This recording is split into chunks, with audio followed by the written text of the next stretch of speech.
বন্ধুরা আজকে আবার একটা নতুন রেসিপি নিয়ে চলে এসেছি। আজ কাঁঠাল দিয়ে গুড় করে দেখানো হবে, তা আপনারা দেখতে থাকুন কিভাবে তৈরি করা হচ্ছে। এই একটা কাঁঠালকে পুরো ছাড়িয়ে নিয়েছি, নিয়ে তার ভেতরে যা দানা ছিল কাঁঠালের এর ভেতর থেকে দানাগুলো সব বের করে নিয়েছি। এবার এটাকে কিছুটা চুন দিয়ে মেখে রাখবো।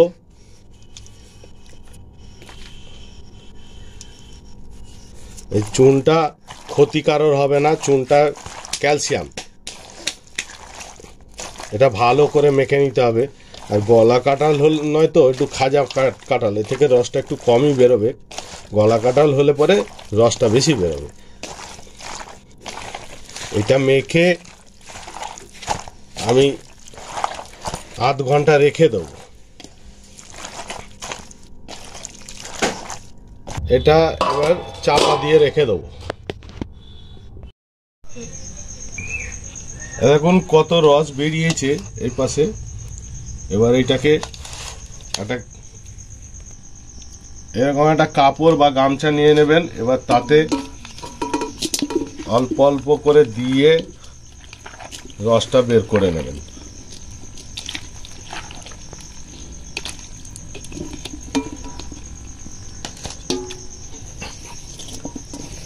এরকম করে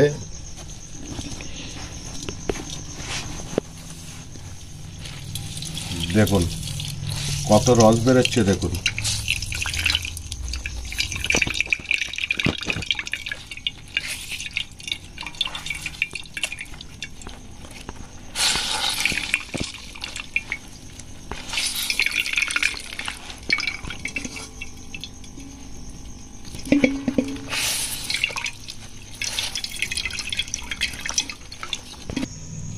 দেখুন কতটা রস বেরিয়েছে।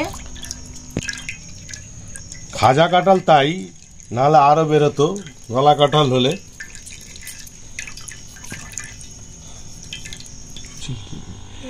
এই রসটা বের করা হয়ে গেছে। আর এই ছিবড়েগুলো বেরিয়েছে, দেখুন এই যে ছিবড়েগুলো বেরিয়েছে। এবার রসটাকে এবার জাল দেবো। রসটা জেলে দিলাম, এবার কড়া বসিয়ে দিয়েছি, এবার জাল হোক। দেখুন রসটা কত পাতলা হয়েছে। তবে হ্যাঁ, প্রথম থেকে শেষ পর্যন্ত কিন্তু দেখবেন, না হলে বুঝতে পারবেন না কিভাবে তৈরিটা করছি। আপনারা হয়তো স্কিপ করে করে দেখলে পরে বুঝতে পারবেন না।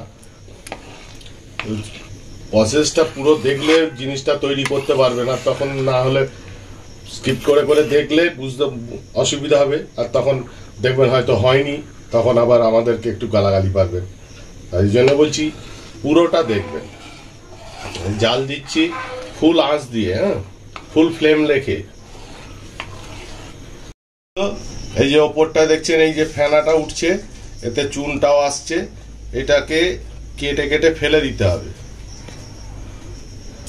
এরকম দেখুন, এগুলো সব ফেলে দেবেন।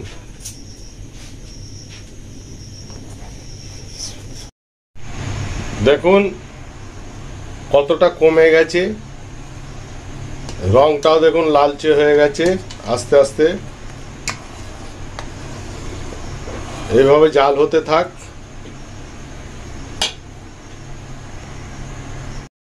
দেখুন আমার গুড় হয়ে গেছে। এবার আঁচ বন্ধ করে দেবো।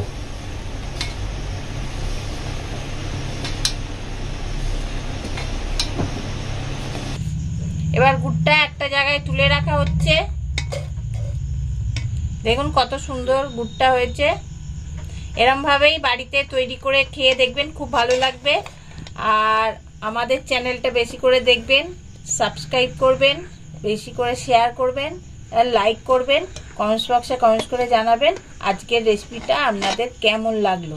নমস্কার।